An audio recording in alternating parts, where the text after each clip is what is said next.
Let her go.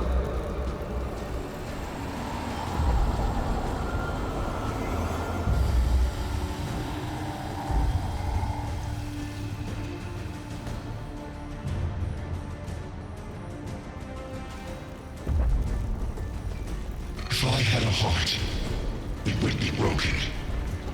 If my eyes could weep, I'd be blind. Look at what they've made of you. You're a god. You're a queen. But somehow the bees have you as a hostage. Do you even recognize me anymore? I recognize the enemy. No. Sister, it's me, Erra.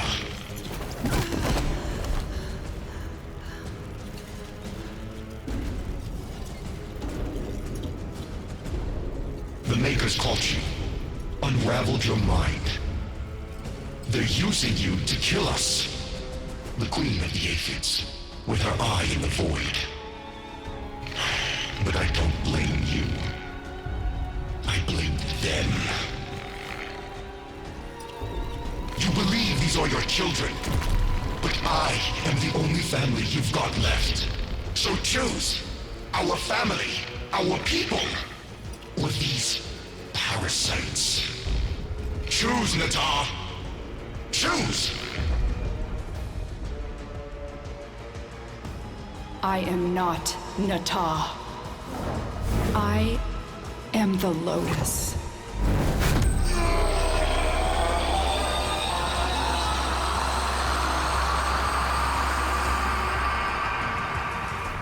Feeling better, kiddo? I killed him. Did you now? Is that how you remember it? Yes. Good. Hey all, Siege here, and today, well friends, today's video is the kind of thing that got me into the YouTube game in the first place. In the process of prepping for my next video in a lore series I'm working on, I stumbled upon something that at least to my knowledge isn't well known, but I suppose you'll let me know in the comments if that's actually the case. Now, it would appear at some point, DE made a change to the cinematic for the Erra quest, and although I'm not sure when this was done, through the lens of what transpired during the New War, this change is worth discussing. That's right, the cinematic from the middle section of the Prelude to War, specifically during Erra's discussion with the Lotus, who is flanked by the 610, doesn't look like what I presented in the beginning of the video anymore. And I imagine some of you newer players might already know this. For those of you who follow the lore and have enjoyed the overarching story over the years, it made me wonder how many of you actually go back and replay quests. In truth, many of the quests have changed aspects of what they used to be versus what they are now, and while some changes are most likely done to update certain visuals that may have looked dated, let's say, in this case, it's not that, and I suspect a new player watching this updated version for the first time wouldn't have the necessary context at that moment to understand the magnitude of what's being portrayed. Simultaneously, I feel like unless you are really into the WARFRAME lore or you were bored, a veteran would rarely go back and rewatch a cinematic tucked between basically two others years after the fact. But I did. So here's the newest version. Once you see the difference, let me know in the comments what you think, alright? Enjoy.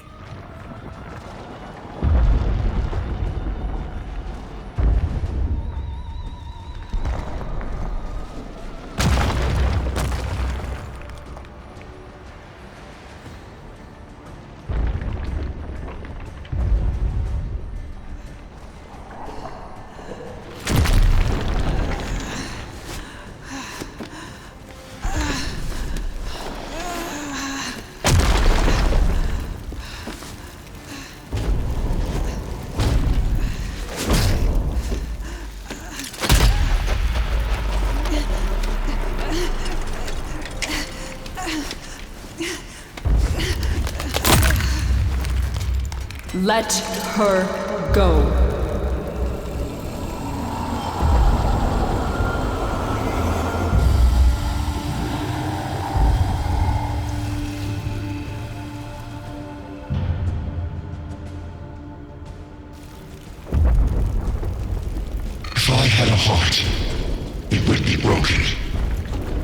my eyes could weep, I'd be blind. Look at what they've made of you. You're a god. You're a queen. But somehow the bees have you as a hostage. Do you even recognize me anymore? I recognize the enemy. No. Sister, it's me, Erra.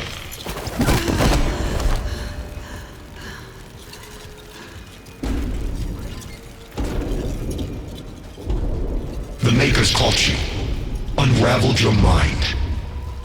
They're using you to kill us. The Queen of the Aphids, with her eye in the void. But I don't blame you. I blame them. You believe these are your children, but I am the only family you've got left. So choose our family, our people, or these parasites. Choose, Natah. Choose! I am not Natah. I am the Lotus.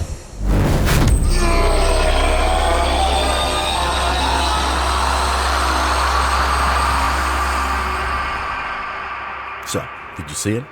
Not sure how you could miss it, but those that didn't, during the section specifically regarding Arteno, the Lotus, and Erra, the original version shown during the video's introduction portrayed all the Tenno as equal aspects of this group that, on the surface at least, looked like the Lotus was leading. Red light flashing from her helmet, something to my knowledge we only see here, with that area of her helmet usually emitting a blue or, probably more appropriately, purple light. As I've made mention of in previous videos, I've always believed that to be very significant, as if this signified the control she had over them all, our Tenno included, and I think this scene is set up to be witnessed just like that. Now, I'm not sure if a narrative change was made at some point, but to go back and change this scene to now only show one Tenno, our specific Tenno, having different eyes than the rest of the group, eyes mimicking the man on the wall in much the same manner as Entrati looked in the WARFRAME 1999 trailer, in my opinion, this means something. Or if nothing else, strongly infers something, and it calls into question a multitude of things. First, who's really in charge here? Is it the Lotus, her being the center of the group, or is it our Tenno, in what appears to be the man on the wall mischievously scheming from the shadows, as he seems to be rather famous for, shortly after relinquishing control of our form to show us something else meant to add subtle persuasion in the discussion the Tenno are forced in front of. Further, the other Tenno don't look to be controlled by their own doppelgangers in this scene now, and I can't help but notice the similarities between the way they look and how the Hollow Children are described in the Caves of Academe lore passage found in Duviri. There was a time when the children of Duviri were educated.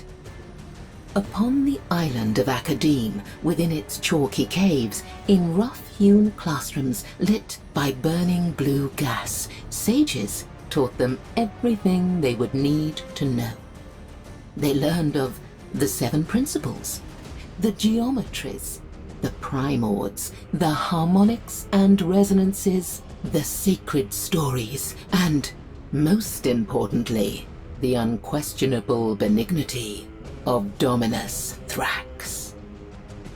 And then, not long after the reign of chains, the first of the Hollow Children appeared. They joined the others for class, sitting at the back, silent and attentive. Their eyes were a deep and lustrous black, their mouths fixed in a constant grin. None of the sages saw them enter or leave. The Hollow Children did not speak, nor did they participate in class in any way, except to giggle unnervingly when the subject of the Void was mentioned. When adults came to collect their children, they noticed an additional oddity. among the Hollow Children were exact duplicates of themselves when they were younger. Each day, there were more of them. Thrax ordered the island destroyed, but when Loden descended from the sky to ravage it, the Aura Worm found it had broken free of its own accord. Thrax did not give the order to pursue. So, are these other Tenno, or Void-made copies of the adults on the Zariman? I would assume the former, but I don't think I've ever witnessed Tenno with black eyes in games, so that's a topic worthy of its own video at some point. Based on the dialogue from the Robololist fight, we know the Lotus has seen the man in the wall, and from what I gather, if one's seen him, one will inevitably have contact with him. Essentially the idea that unless you've seen the man in the wall, you would have no concept of him to potentially see in others. So based on this and the cheeky little grin at the end of the new war, there's really no doubt in my mind that he can do to her whatever he is shown to be capable to do to us. And I think there's really no reason to assume otherwise. And unfortunately, that means possibly taking over her physical form at times, her helmet a convenient cover to never give away the truth of the moment, and perhaps making her say or do things she wouldn't or didn't, or even assume or believe things that aren't necessarily true, all of which appears as calling cards of the man of the wall, at least regarding our own experience as well as information presented from others, Rel and Albrecht and Trotty most notably. If our Tenno, or more aptly the man of the wall, was in control here, this would also explain the confusion the Lotus exhibits when talking to Erra, as his influence is meant to confuse and deceive in order to manipulate events to his liking.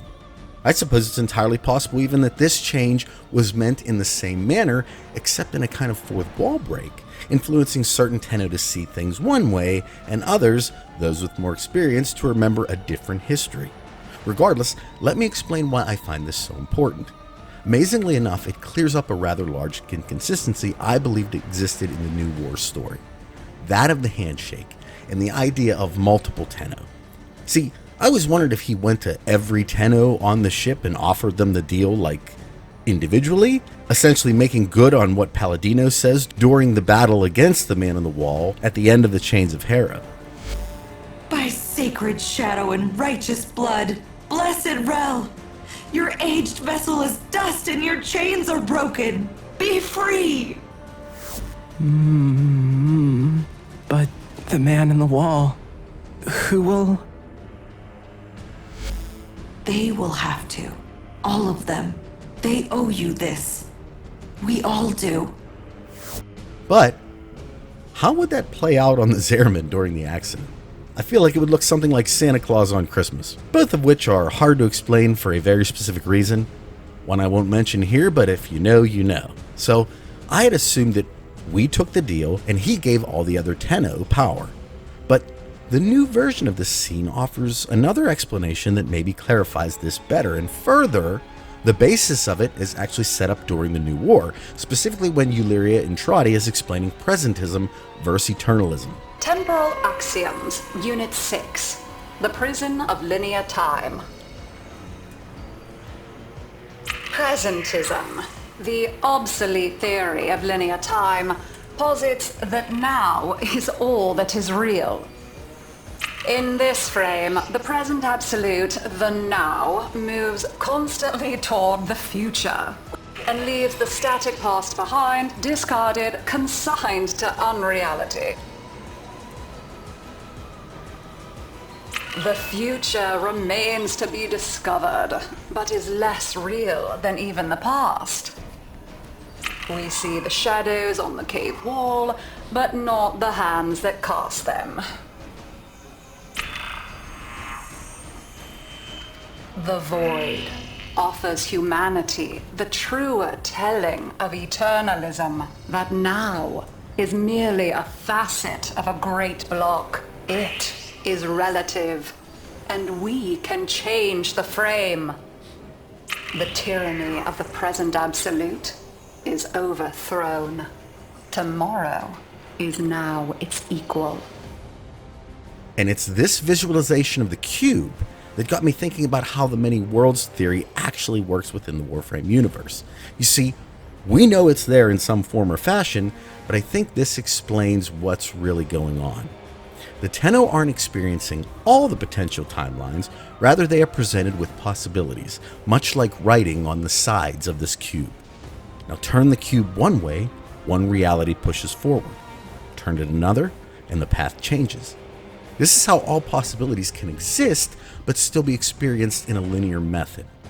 The one question this scene does not explain, unfortunately, is how one can choose, but it does imply that it's possible. So, given that the void is the method, and I'd argue the vessel by which eternalism is even possible, offering the truer telling of reality as Eularia puts it, the more likely explanation, at least in our Tenno's case, is that either the man in the wall is the essence responsible for turning the cube, or already laid out our entire path at that point, with eternalism giving the void the power to see our entire future and make what he might consider appropriate changes, which would then make me wonder if he already knows how this is all going to end, a disturbing possibility if you really think about it. Or it could just be him appearing at certain points to subtly influence us to turn it a particular way. Further, I think this scene solidifies the idea that the playable Tenno, the ones we inhabit, are all in our own explicit dimension, the cube being turned specifically for each one of us. The idea being that the multiple dimensions of different playable Tenno all experiencing the entirety of the Warframe universe as an actual collaborative in-game universe. That when we play together in groups, we are quite literally coming together when the cubes align, and then blinking back out of each other's existence again. Some have learned to create a stronger connection to other Tenno for longer periods, thus producing a more cooperative experience for themselves, but rest assured, our dimensions are ours and ours alone.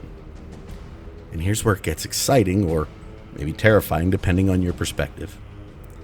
If the Tenno are at some point forced to combat the man on the wall, it will be a spectacle like nothing any of us have ever experienced in game, mainly because, as we understand it, the man on the wall exists as an interdimensional being. Bear in mind, I'm not sure this entity can even be killed, but if there is a final battle with him, or the multitude that may represent him, it would be cosmically awesome in scope. Thousands or even hundreds of thousands of Tenno, depending on how many log in to do this, mind you, all fighting with variants of the man on the wall, each of which being a part of a singular multi-universal presence, the man above all, if you will, the many against the one, the created and the creator locked in what would amount to a full-scale interdimensional war. My God, it'll be beautiful. With that being said, I hope you enjoyed today's video and it got you thinking about what might actually be on the docket for the Tenno, as this scenario makes the old and new war seem like a couple Friday night fist fights at the parking lot of a high school football game. Will it come to that? Only time will tell. At any rate, I hope you all have a wonderful day today, a wonderful rest of your week, and I'll talk at you all in the next one. Take care, everybody. Bye.